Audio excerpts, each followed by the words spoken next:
Hello there. I'm glad you were able to join me tonight. This is Houndsen Readings, and I'm here with another tale titled On Seeing the 100% Perfect Girl One Beautiful April Morning by Haruki Murakami. This is a sad tale about a man and a woman that have found a perfect match for each other and the cruel realities of fate. I hope you're comfortable in bed, perhaps next to that person that you think is the 100% perfect match for you, and your eyes are heavy and your head is rested. Your lights are off, and you have the sound of my voice coming through your ears. I hope you enjoy this tale, and as always, if you have any comments, questions, or suggestions, please leave them down below. Thank you. Haruki Murakami, on seeing the 100% perfect girl one beautiful April morning. One beautiful April morning on a narrow side street in Tokyo's fashionable Harajuku District, I walked past the 100% perfect girl. Tell you the truth, she's not that good looking. She doesn't stand out in any way. Her clothes are nothing special. The back of her hair is still bent out of shape from sleep. She isn't young, either. Must be near 30. Not even close to a girl, properly speaking. But still, I know from 50 yards away, she's the 100% perfect girl for me.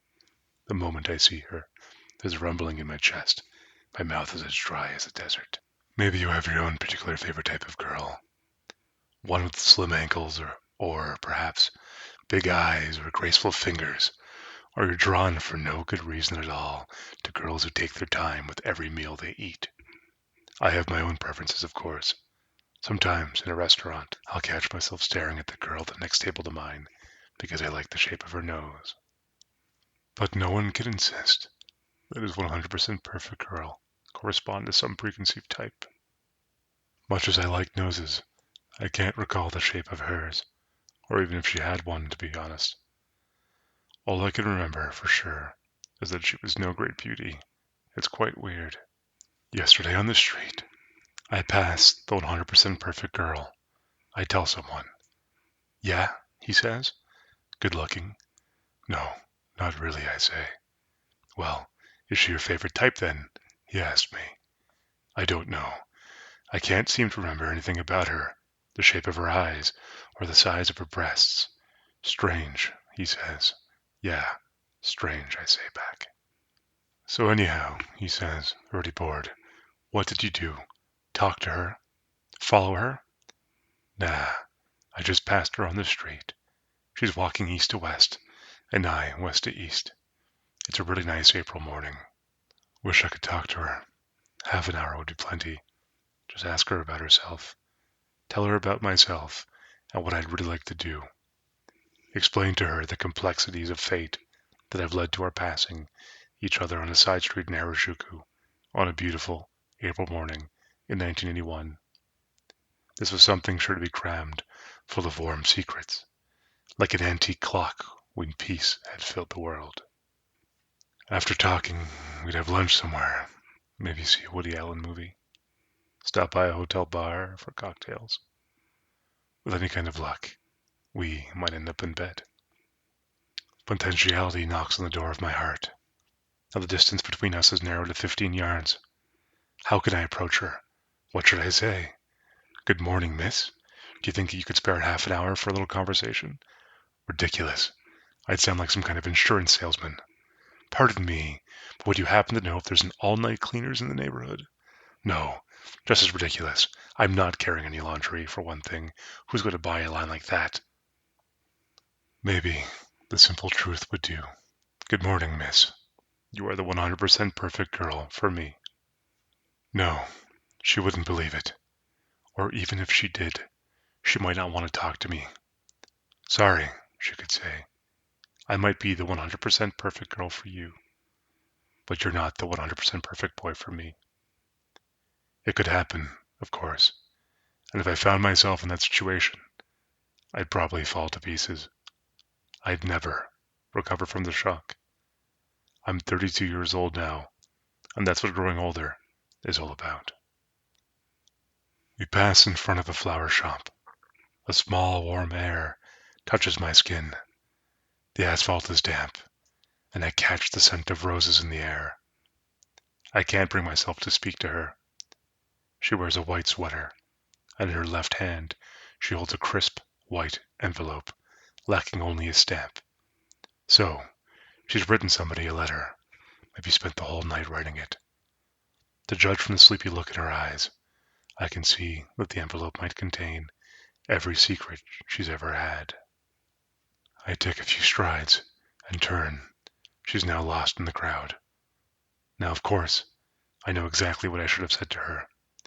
It would have been a long speech, though far too long for me to have delivered it properly. The ideas I come up with are never very practical. Oh, well, it would have started once upon a time and ended. A sad story, don't you think? Once upon a time, there lived a boy and a girl. The boy was 18, and the girl 16. He was not very handsome, and she was not very beautiful. They were just an ordinary, lonely boy, and an ordinary, lonely girl, like all the others in the world. But they believed, with their whole hearts, that somewhere in the world there lived the 100% perfect boy and the 100% perfect girl for both of them. Yes, they believed in a miracle, and that miracle actually happened. One day, the two of them actually came upon each other in the corner of a street. "This is amazing," he said. "I've been looking for you all of my life. You might not believe this, but you are the 100% perfect girl for me. And you," she said to him, "are the 100% perfect boy for me, exactly as I'd pictured you in every detail. It's like a dream." They sat on a park bench, held hands, and told each other their stories, hour after hour. They were not so lonely anymore. They had been found and found their 100% perfect other. What a wonderful thing it is to be found by your 100% perfect other. It's a miracle, a cosmic miracle. As they sat and talked, however, a tiny sliver of doubt took root in their hearts. Was it really all right for one's dreams to come true so easily? And so, when there came a momentary lull in their conversation, the boy said to a girl, "Let's test ourselves, just once. If we really are each other's 100% perfect loves, then sometime, somewhere, we will meet again without fail. And when that happens, and we know that we really are perfect for each other, we'll marry then and there. What do you think?" The test they had agreed upon was utterly unnecessary.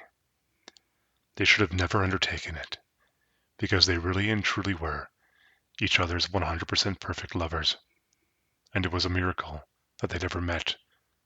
But it was impossible for them to know this, young as they were. The cold, indifferent waves of fate proceeded to toss them unmercifully. One winter, both the boy and the girl came down with the season's terrible flu, and after drifting for weeks between life and death, they lost all memory of their earlier years. When they awoke, their heads were as empty as the young D.H. Lawrence's piggy bank. They were two bright, determined young people, however, and through their unremitting efforts, they were able to acquire, once again, the knowledge and feeling that qualified them to return as full-fledged members of society. Heaven be praised, they became truly upstanding citizens who knew how to transfer from one subway line to the other, who were fully capable of sending a special delivery letter at a post office. Indeed, they even experienced love again, sometimes as high as 75 or 85% love. Time passed with shocking swiftness, and soon the boy was 32 and the girl was 30. One beautiful April morning, in search of a cup of coffee to start the day, the boy was walking from west to east, while the girl, intending to send a special delivery letter, was walking from east to west, but along the same narrow street, in the Harajuku neighborhood of Tokyo. They passed each other in the very center of the street. The faintest gleam of their lost memories glimmered for the briefest moments in their heart. Each felt a rumbling in their chest, and they knew. She is the 100% perfect girl for me, and he is the 100% perfect boy for me. But the glow of their memories was far too weak, and their thoughts no longer had the clarity of 14 years earlier. Without a word, they passed each other, disappearing into the crowd forever. A sad story, don't you think? Yes, that's it. Yes, that's it. That is exactly what I should have said to her. I hope you're still with me. That was quite a long tale for a short story. But as I mentioned before, I feel like we can all relate to this one just a little bit. I hope you've fallen asleep. I hope your eyes are heavy at least. And I want to thank you for joining me on this wonderfully sad tale. If you like these type of videos, please subscribe, as I have more videos on the way. I want to thank you yet again, and I hope you have a good night. Bye-bye.